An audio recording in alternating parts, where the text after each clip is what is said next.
अगर कोई सियासी सोच और कोई सियासी लीडर और कोई सियासी टोला अपनी फ़ौज में हमलावर हो, अवाम और फ़ौज के दरमियान नफ़रत और खलीज पैदा करे, इसी कौम के शहीदों की तज़हीक करे, फ़ौज के बारे में धमकियाँ दे, प्रोपेगेंडा करे, तो उससे कोई बातचीत नहीं करेगा। ऐसे सियासी इंतशारी टोले के लिए सिर्फ एक ही रास्ता है कि वो सिद्क़ के दिल से माफ़ी मांगे कौम के सामने और ये वादा करे कि वो नफ़रत की सियासत को छोड़ के तामीरी सियासत में हिस्सा लेगा। और वैसे भी जो बातचीत है वो सियासी पार्टीज़ को आपस में ज़ेब देती है, इसमें फ़ौज या इदारे बिल्कुल मुनासिब नहीं के बात। सियासी इंतशारी टोले के साथ कोई बातचीत नहीं हो सकती। अफवाज पाकिस्तान के तर्जुमान DGISPR का दो टोक मौक़िफ़।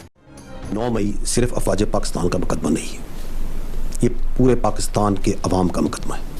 9 मई के जो मुल्ज़िमान हैं उसको करने वाले और उसको करवाने वाले आइन और कानून के मुताबिक उन्हें सज़ा देनी पड़ेगी।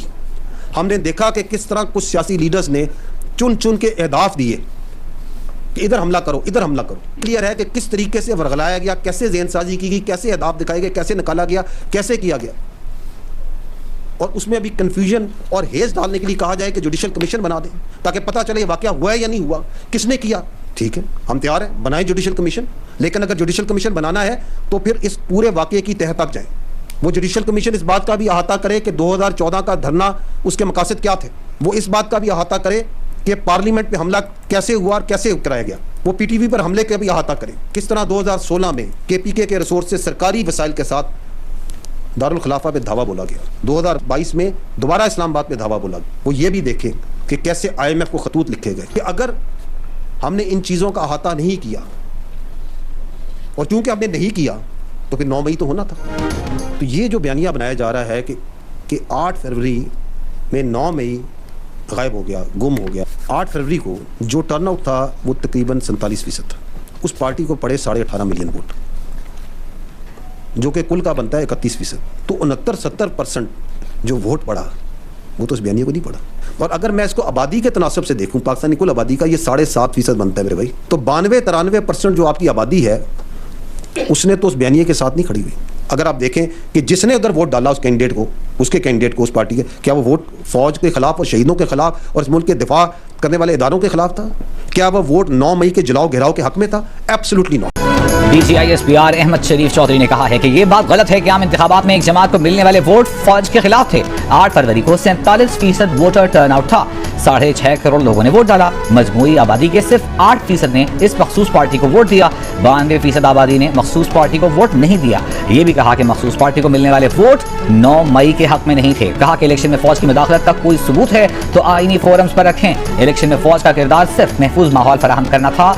हर हुकूमत वक्त के साथ फौज का गैर सियासी लेकिन आईनी और कानूनी ताल्लुक होता है।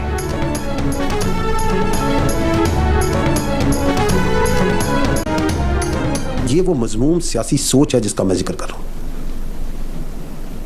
कि हम नहीं तो कुछ नहीं। ये वही सोच है जो चाहती नहीं कि पाकिस्तान मुआशी तौर पे अपने पैरों पे खड़ा हो। क्या उन्होंने IMF की बिल्डिंग के सामने मुजाहरे नहीं किए? दुनिया भर ने नहीं देखे?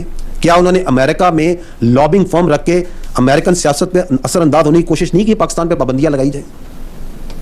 तो जब वो आपके दोस्त बरादर ममालिक को, और वो भी सऊदी अरब जैसा मुल्क जिसके साथ मैंने कहा हमारा एक बाकी रिश्तों के अलावा एक मोहब्बत, एहतराम का, एक मजहब से जुड़ा हुआ, एक जज्बाती लगा हुआ इस मुल्क के साथ हमारा, इस तरह की बातचीत करें तो इससे पता चलता है कि उनके लिए कोई हद नहीं रही। वो इस मुल्क की किसी वजह से ये चाहते हैं कि ये मुल्क मुआशी तौर पे हर लिहाज से नीचे जाए और उसके लिए कुछ करने को और कुछ भी कहने को तैयार है। अफसोसनाक, इंतहाई अफसोसनाक।